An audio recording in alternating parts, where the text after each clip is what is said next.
అందరికీ సామాజిక విప్లవ అభినందనలు తెలియజేస్తున్నాను. గోషామాల్కి చెందినటువంటి బీజేపీ ఎమ్మెల్యే రాజా సింగ్ తన నాలుక తాటిబట్టలాగా వారి రాజ్యాంగం మీద ప్రమాణం చేసినటువంటి ఆ వ్యక్తి రాజ్యాంగాన్ని కించపరిచే విధంగా దళితుల్ని మైనారిటీల్ని అవమానించేటువంటి పద్ధతులలో ఆవు మాంసం తినే లంజకొడుకులు అనేటువంటి పదాన్ని పరుష పదజాలం బూతు పదాలతోటి మాట్లాడాన్ని కులవివక్ష వ్యతిరేక పోరాట సంఘం కేవీపీఎస్ తీవ్రంగా ఖండిస్తున్నది. రాష్ట్రంలో ఉన్నటువంటి డీజీపీ గారు వెంటనే జోక్యం చేసుకొని రాజ్యాంగ వ్యతిరేక మాటలు మాట్లాడినటువంటి ఈ వ్యక్తి పైన, దళితుల్ని అవమానించినటువంటి ఈ వ్యక్తి పైన తక్షణమే ఎస్సీ ఎస్టీ అత్యాచార నిరోధక చట్టం ప్రకారంగా కేసు నమోదు చేసి జైల్లో నిర్బంధించాలని చెప్పేసి కులవివక్ష వ్యతిరేక పోరాట సంఘం డిమాండ్ చేస్తున్నది. ఓవైపున భారత మాతాకి జిందాబాద్ అంటున్నటువంటి రాజా సింగ్ గారు, మరొక వైపున లంజా కొడుకు అనేటువంటి పదంలో, అంటే మీరు భారత మాత అని చెప్పేసారంటే రాజా సింగ్ దృష్టిలో ఒక పేపర్ పైన ఉన్నటువంటి ఒక బొమ్మ మాత్రమే అని చెప్పేసి భావిస్తూ ఉన్నదా బీజేపీ పార్టీ అనేటువంటిది మీకు కోరుతాం. ఇవాళ భారత మాత అంటే ఈ దేశంలో పుట్టినటువంటి స్త్రీ, ఈ దేశంలో ఉన్నటువంటి ప్రతి తల్లి ప్రతి చెల్లి భారత మాతగా గౌరవించేటువంటి సంస్కృతి మాది. ఇవాళ భారత మాత పేరు చెప్పి ఒక వ్యక్తి యొక్క తల్లిని లంజా కొడుకు అని చెప్పేటువంటి మాట్లాడేటువంటి ఈ రాజకీయ సంస్కృతి బీజేపీకే సొంతం అవుతుంది అనేటువంటిది చెప్పదలిశాను. ఇవాళ రాజా సింగ్ మాట్లాడినటువంటి పదాలు ఈరోజు కొత్తగా అనేక సందర్భాల్లో రెచ్చగొట్టేటువంటి పద్ధతులలో, మతోన్మాద విద్వేష భావాలను రెచ్చగొట్టేటువంటి పద్ధతులలో అనేక సందర్భాల్లో మాట్లాడినటువంటిది ప్రత్యక్షంగా చూశాం. పోలీసు ఉన్నతాధికారులు ఉపేక్షించడం వల్ల మరింతగా రెచ్చిపోయి మాట్లాడుతున్నటువంటి స్థితిని కూడా చూస్తా ఉన్నాం. అందుకని రాజా సింగ్ ఎక్కడో రాజ్పుట్కు సంబంధించినటువంటి రాజస్థాన్ పంజాబ్ నుంచి ఇక్కడికి వచ్చినటువంటి వలసవాదిగా ఉన్నటువంటి వ్యక్తి ఇవాళ ఆవు మాంసం తినేటువంటి లంజగొడుకులు అనేటువంటి పదాన్ని వాడుతూ ఇవాళ విద్వేషాలను రెచ్చగొట్టేటువంటి పద్ధతుల్లో వ్యవహరించిన ఈ తీరు ఇవాళ తెలంగాణ సమాజం అందరూ కూడా ముక్త కంఠంతో ఖండించాల్సిన అవసరం ఉంది. ఈ దేశంలో ఆవును తినేటువంటి వాళ్ళు ఉన్నారు, మా కుక్కను తినేటువంటి వాళ్ళు ఉన్నారు, నక్కను తినేటువంటి వాళ్ళు ఉన్నారు, రకరకాల పద్ధతులలో వారికి ఇష్టం వచ్చినటువంటి ఆహారపు అలవాట్లు ఉన్నటువంటి ప్రజలు ఉన్నారు. కానీ భిన్నత్వంలో ఏకత్వం లాగా అనేక ఆచార సాంప్రదాయాలు కలిసి ఉన్నటువంటి ఈ దేశంలో ఫలానా మాంసం తినాలి, ఫలానా మాంసం తినొద్దు అనేటువంటి పద్ధతులలో ఆహారపు అలవాట్ల పైన కూడా ఈ రూపంలో నిర్బంధాన్ని నిషేధాన్ని పెట్టడం కోసం ప్రయత్నం చేస్తే ఊరుకునేటువంటి ప్రసక్తే లేదు అనేటువంటిది చెప్పదలిశాం. ఇవాళ దళితుల్ని కించపరిచేటువంటి పద్ధతులలో మాట్లాడితే దళితులను చూస్తూ ఊరుకోరని చెప్పేసి హెచ్చరిస్తా ఉన్నాం.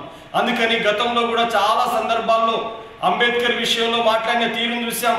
రాజా సింగ్ హిందుత్వం ముసుగులో ఇవాళ రెచ్చగొట్టేటువంటి పద్ధతులలో అనేక నిండు సభల్లో రాజ్యాంగ వ్యతిరేక మాటలు మాట్లాడేటువంటి తీరును చూసాం.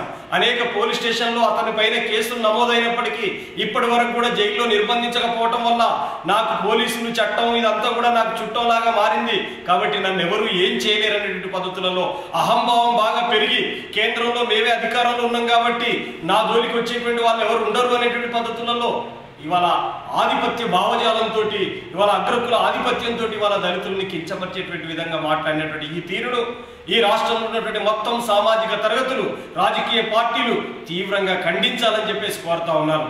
రాజా సింగ్ను కనుక తక్షణమే అరెస్ట్ చేయకపోతే ఇవాళ ఈ రాష్ట్రంలో జరిగేటువంటి ప్రతి పరిణామానికి ఇవాళ రాష్ట్ర పోలీసు ఉన్నతాధికారులు జవాబుదారీగా ఉండాల్సిన అవసరం ఉందనేటువంటి చెప్పదలిశాను. ఓ రాష్ట్ర ముఖ్యమంత్రిగా ఉన్నటువంటి కేసీఆర్ గారు ఇలాంటి దుర్మార్గమైనటువంటి వ్యాఖ్యలు చేసేటువంటి మనిషిని, రాజ్యాంగం మీద ప్రమాణం చేసి ఇలాంటి పరుష పదజాలం మాట్లాడేటువంటి మనిషి పట్ల ఇవాళ టీఆర్ఎస్ కూడా ఎందుకు దోబూచులాట ఆడుతుంది, ఎందుకు రాజ్య వైఖరి ప్రదర్శిస్తూ ఉంది? రాజా సింగ్ గతంలో చాలాసార్లు మాట్లాడినప్పుడు కూడా ఇవాళ టీఆర్ఎస్ పార్టీ ఉపేక్షించడం వల్ల ఇవాళ అధికారంలో ఉన్నటువంటి పార్టీ ఆయనకు ప్రోత్సాహం ఇచ్చేటువంటి పద్ధతులలో ఆయన వ్యాఖ్యల్ని కండెమ్ చేయకుండా తన యొక్క పరుష పదజాలాన్ని ఎక్కడికెక్కడ ఖండించకుండా ఉండటం వల్ల ఓవైపున పోలీసులు అరెస్ట్ చేసేటువంటి పరిస్థితి లేదు, మరొక వైపు అధికార పార్టీ ఏ రకమైనటువంటి చర్యలు తీసుకోకుండా ఉండటం వల్ల రాజా సింగ్ మరింత రెచ్చిపోతున్నటువంటి స్థితిని మనం చూస్తా ఉన్నాం. ఇవాళ మనిషిని మతంతో చూడాలని చెప్పేసి అనుకుంటే, మనిషిని కులంతో చూడాలనుకుంటే అది మానవత్వం ఏనాటికి కాజాలదు. మనిషిని మతంతో చూడాల్సినటువంటి పని లేదు, మనిషిని కులంతో చూడాల్సినటువంటి పని లేదు.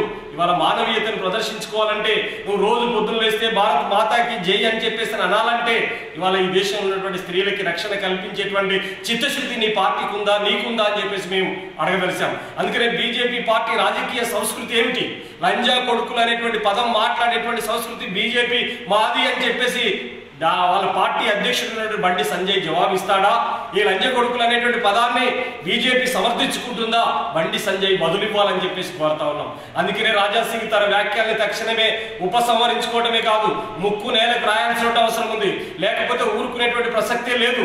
ఎందుకంటే ఇట్లాంటి పదాలు వాడినటువంటి ఒక ఎమ్మెల్యే ఆ ఎమ్మెల్యేగా ఉండటానికి అవకాశం ఉండదా? తక్షణమే శాసనసభ సభ్యత్వం నుంచి బర్తరఫ్ చేయాల్సినటువంటి అవసరం ఉంది. రాష్ట్ర గవర్నర్ గారు జోక్యం చేసుకుని బర్తరఫ్ చేయండి. ఎందుకంటే ఒక ఎమ్మెల్యే స్థాయిలో ఇలాంటి మాటలు మాట్లాడితే సాధారణ పౌరులకి ఏ రకమైనటువంటి పద్ధతుల్లో ఈయన సందేశం ఇవ్వగలడు, ఏ రకమైనటువంటి పరిపాలన అందియగలడు. అందుకనే రాజా సింగ్ ను తక్షణమే అరెస్ట్ చేసి ఎస్సీ ఎస్టీ అత్యాచార నిరోధక చట్టం ప్రకారంగా కేసు నమోదు చేసి జైల్లో నిర్బంధించాలని చెప్పేసి కోరుతా ఉన్నాం. రాజా సింగ్ వ్యాఖ్యల్ని ఖండిస్తూ ఫిబ్రవరి 28వ తేదీన రాష్ట్ర వ్యాప్తంగా కులవృక్ష వ్యతిరేక పోరాట సంఘం ఆధ్వర్యంలో అనేక సామాజిక ప్రజా సంఘాలని కలుపుకొని ఇవాళ రాజా సింగ్ దిష్టి బొమ్మల్ని దగ్ధం చేస్తాం.